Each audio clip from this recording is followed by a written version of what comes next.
Guess who got brands talking? Brandlife.co.za. Welcome to Shapeshifters, the show brought to you by SACPCMP.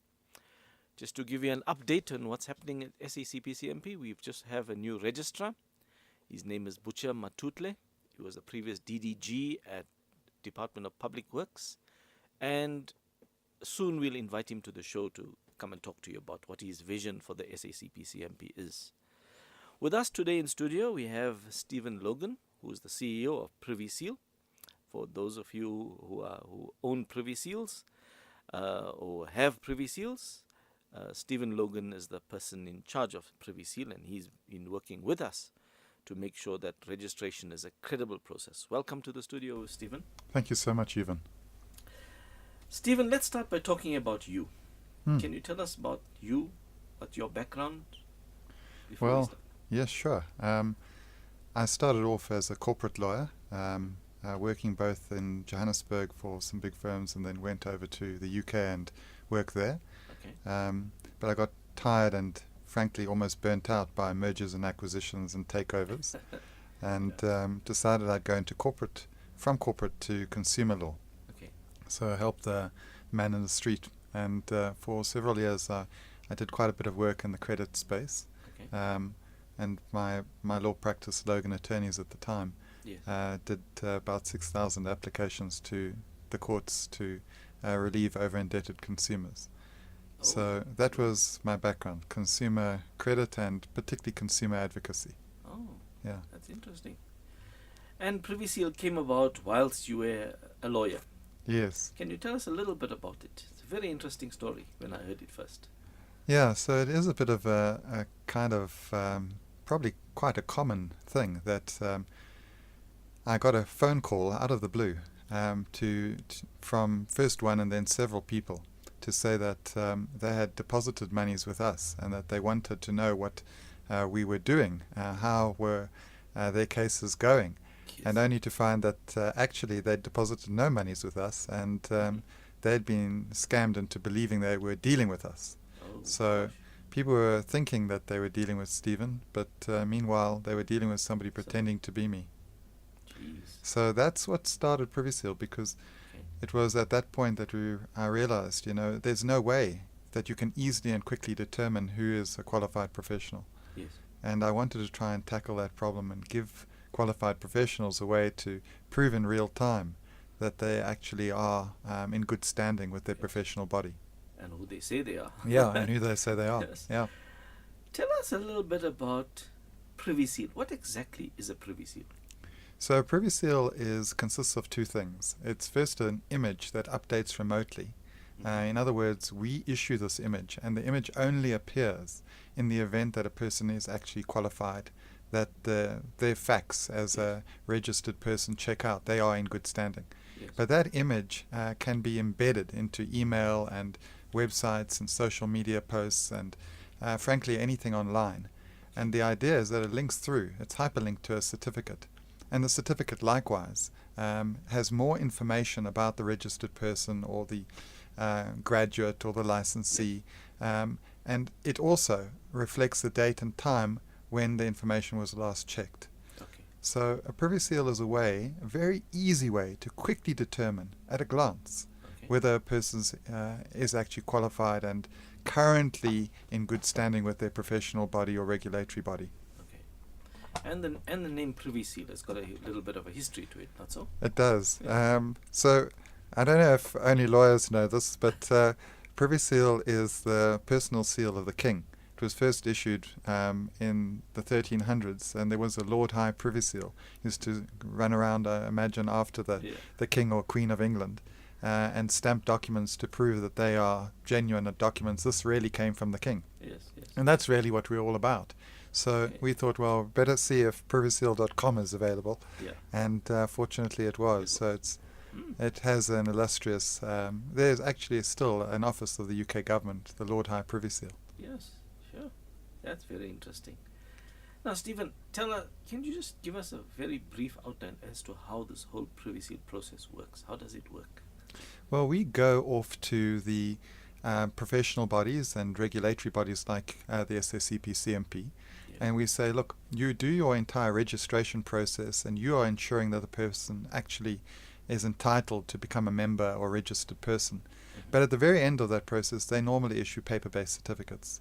Even sometimes they issue digital certificates, but they're not like ours, because our digital certificates tie back to the contact details of the person. Yes.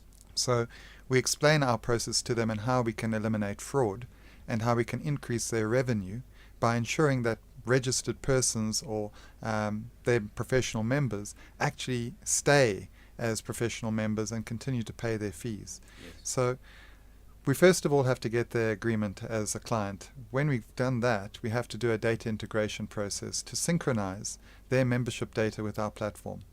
And then they go and they invite all their members to go and subscribe to sign up for their digital certificate and seal at our website, PrivySeal.com. Once they come to our website, they put in their first name, middle name, last name, their email address and mobile number. And we then send them a timed one-time PIN to both their mobile number and their email address. And that is a two-factor authentication process to just confirm that this person is in control of their email address and mobile number. Once we've verified that, we can then do an auto-matching process. So we look amongst all of our clients' data for any person with that name, Yes. exactly, and with that mobile number and email address Yes. that we verified independently. Oh. And then if there is such a person, we then go and say, oh, well, potentially this person is entitled to a PrivySeal. Let's see if they are actually eligible. Yes. And then we check on their eligibility, depending on the eligibility rules of our client. Yes. So some professional bodies might say you just need to pay a fee, annual fee. Some others might require an audit certificate. Others may require CPD, Yes. or whatever the requirements are. And if those eligibility requirements are met, then we issue the PrivySeal. And that PrivySeal will then display in the My PrivySeals page when the person logs in. So that registered person or professional, Yes. they log into their profile at PrivySeal. They can see their PrivySeal or PrivySeals. They may have many. Yes. And then they can choose which ones to embed in their email or on their website or in third-party websites. Oh, sounds like a very secure process with this OTPs and We try, yes. Yes, In yes. fact, security is very important to us. Yes, We're hosting all of what we do with Amazon Web Services, and we Yes. make use of their tried and tested security. Okay. And of course security is what this whole PrivySeal process is about. Yes. And as far as embedding signatures, PrivySeals into signatures, Yes. how does that work? Well, we've got several guides up on support.privyseal.com for each different kind of program. So Outlook has a way of doing it. Gmail has a way. The simplest is certainly Gmail, where you just go into the signature editor Yes. and you insert a picture. Okay. And then it asks for a website URL Yes. for our remote Yes. PrivySeal picture.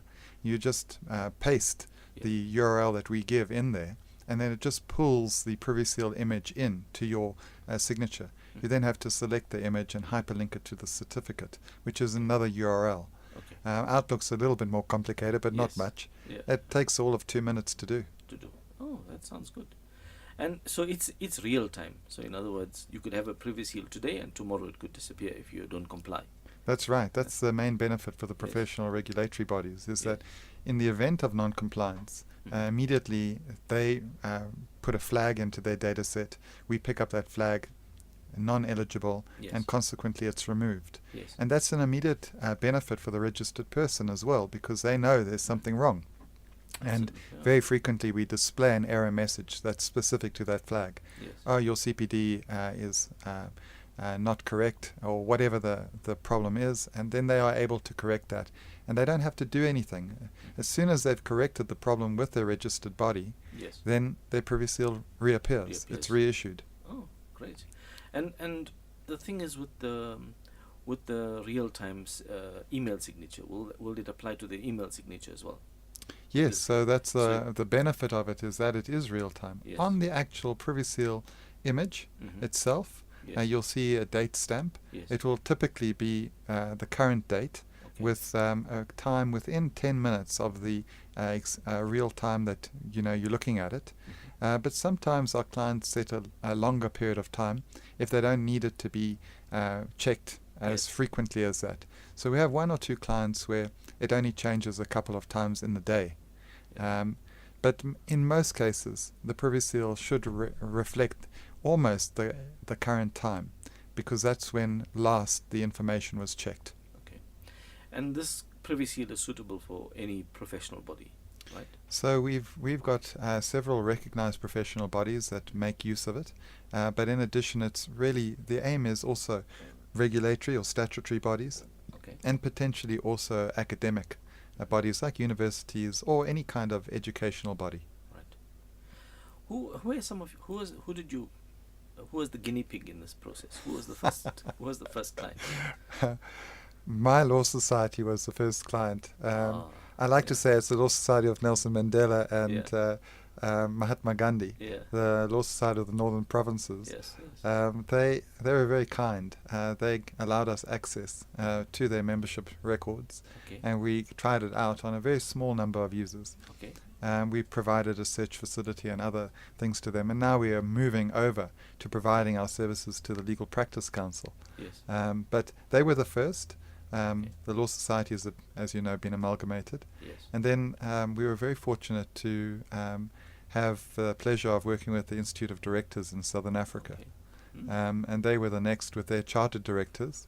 Now we do the digital accreditation for their certified directors as well. And finally, I think from the very first guinea pigs, as it were, the Estate Agency Affairs Board. Took a while to get them on board, but when they came on board, they made it mandatory, and that was a big deal for us. Oh, great. Okay, we're just going to break for an ad quickly, and then we'll be back. Don't leave. Wait for us. Guess who got brands talking? Brandlive.co.za. Have you ever thought about the power of social media? Social media has the power to make your business grow. Yeah. Why don't you let us manage your social media? Because our business is to see your business grow. Visit us at www.bstownmedia.co.za. Brandlive.co.za. Okay, we're back. Stephen's back with us. Stephen, you then ventured into the built environment, and SACPCMP was your first client. Can you tell us a little bit about that experience? Well, it was a very good experience, because I think what had happened, reading between the lines, was that the SACPCMP had gone through quite a process to ensure the credibility of their registration process, with really getting a whole lot of different people involved in improving things. And because of that, I think that they had a real desire to ensure that there was no fraud, and that there was the process was not only credible, but the information that was being displayed on the certificates was correct, and they wanted to partner with their registered persons. So I think they were an ideal client for us. And the process was pretty smooth, because we found that the SACPCMP actually removed their physical certificates on the 1st of April 2018. So there was a significant adoption as a result of that, because there were only our digital certificates that you could access in order to prove your registration and good standing. So that meant that most, if not all, of the registered persons have actually subscribed and signed up for their certificates, their digital certificates and seals. And we've found that the process has been pretty straightforward. There have been some support queries, there's some teething issues in terms of people not getting one-time PINs, or the forgot password routine being too difficult for some. But generally speaking, it's gone smoothly. And so it's been a really good experience. What were some of the highs and lows of in getting PrivySeal to work for organizations? Well, one of the very best outcomes for us has been the SACPCMP in terms of the gazetting of our digital certificates, because I think that that's changed the perspective that other councils within the built environment, and frankly further afield, now look at us and our certificates as being extremely reliable and secure and scalable. And so that's why we've been able to contract with the architects and the quantity surveyors. Yes. And we hope several other councils within the built environment. So I would say that that was a high, but some of the other highs have been the way in which different of our clients have really made the certificate their own. So for example, we issue certificates to the Estate Agency Affairs Board for their registered estate agencies. And those certificates will shortly reflect the details of all the employees of each of the agency, at each agency. So it's that kind of customized solution where there's a lot of benefit for the people in that particular field. Yes. And in terms of benefits to the SACPCMP, apart from making the organization more professional than it already is, what are some of the benefits for SACPCMP, and what were some of the accolades? Because yes, well, there's been an impact. Yeah, there has been an impact. I mean, when we started out, we won a Innovate UK award, and from the SACPCMP side, we know that there's been a significant increase in their revenue. I think 102% in the last financial year, Yes. An increase of 19% in the registered members over the course of the last year. So that's probably the most significant revenue and registered member increase that the SACPCMP has experienced in many years. And the fact that we are largely attributed to be the cause of that is a significant impact for us. The other key thing is that, you know, there are well over, I think in the region now of 7 million PrivySeals displayed monthly. Yes. On different websites and email footers and the like. So as the adoption of not only the digital certificate but actually implementation, what's happened for the SACPCMP is their brand as the SACPCMP has now been indelibly associated in every email that registered persons can send out. Yes. But that's resulted in a partnership between the registered person and the SACPCMP so that effectively any contact details that reflect on the certificate, on the PrivySeal certificate, there's an incentive now for the registered person to keep those contact details up to date with the SACPCMP. Obviously, they don't want to have details that are old on the SACPCMP database because otherwise they'll reflect those old database, old contact details on their certificate. So data integrity is preserved and improved. It's not only revenue increase in registered persons, but I think also the transparency, the fact that now you can tell different classes of accreditation of registration.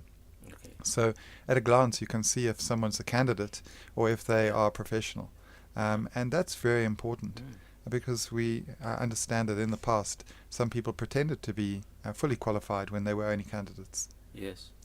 Yeah. And in the built environment, safety is a big concern. So, and it's important that people working in this environment should be credible people.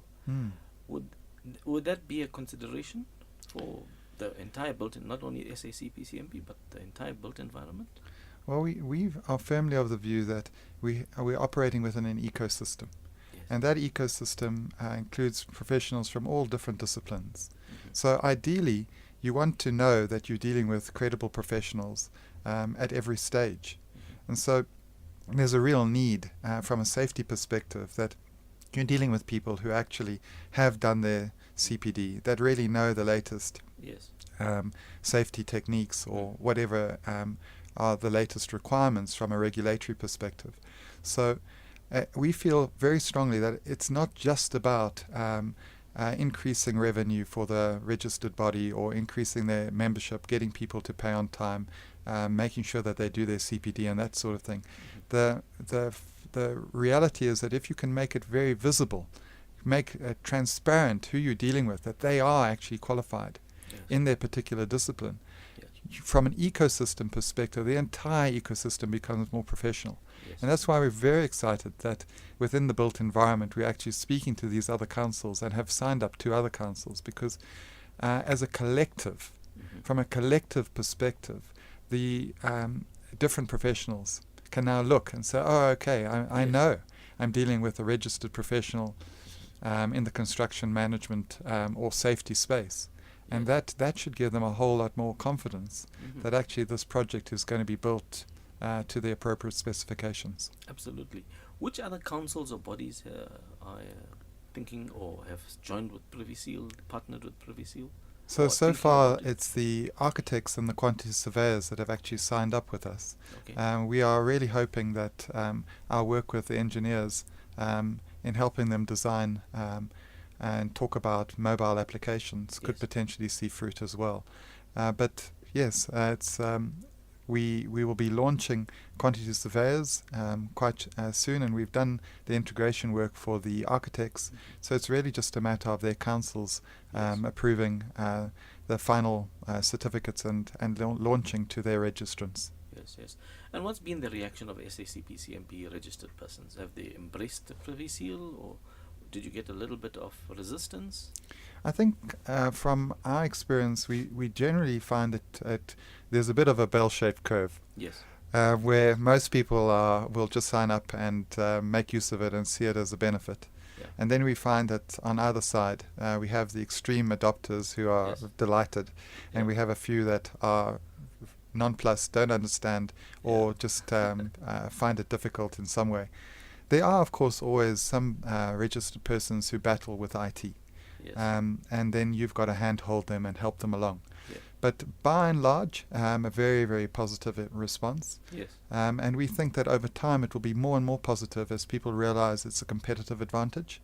They go through the process of, paying their fees and doing the CPD. What do they get for it? Well, they need to be recognized. Yes. And this is an easy way to showcase their qualifications, and that they have done all, ticked every box. Yes. And if they have problems, who should they go to if they have problems with their PrivySeal? So PrivySeal has support pages. The starting point is to log in and see if there's an error message that's being displayed. Because very frequently we'll display a very specific error message, such as your CPD is not up to date or your fees haven't been paid. But in the event that they've got a difficulty, let's say, with signing up for their PrivySeal, they just have to ensure that their contact details continue to match those that are held by the SACPCMP. And so our support.privyseal.com is a very helpful place to go. And then, of course, if that doesn't work, definitely contact the SACPCMP. Okay. And SACPCMP has got a certificate as well as a letter of good standing. That's right, yes. Okay. And I suppose that's is that different from your other bodies that you register? So very frequently in the past, some of the bodies would just issue a registration certificate. But depending on how long that certificate was valid for, they would have a separate certificate of good standing. Yes. In the case of the SACPCMP, both certificates are issued at the same time. So you can't get one without the other. And that's how it's an ideal situation. Yes. And since the certificate is tied to real time, yes, is there a point of printing the certificate? No. There's no point in printing it. But we understand that some people haven't caught on that we live in the fourth digital age or generation, and consequently they do want printed certificates. So you can print it, but it's not meant really to be printed. The idea for us is it's not meant to be gold plated or fancy. It's meant to be something that you can rely on as being true and authentic in every way.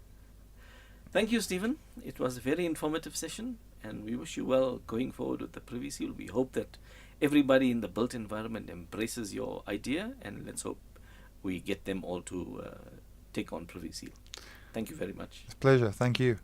Guess who got brands talking? Brandlive.co.za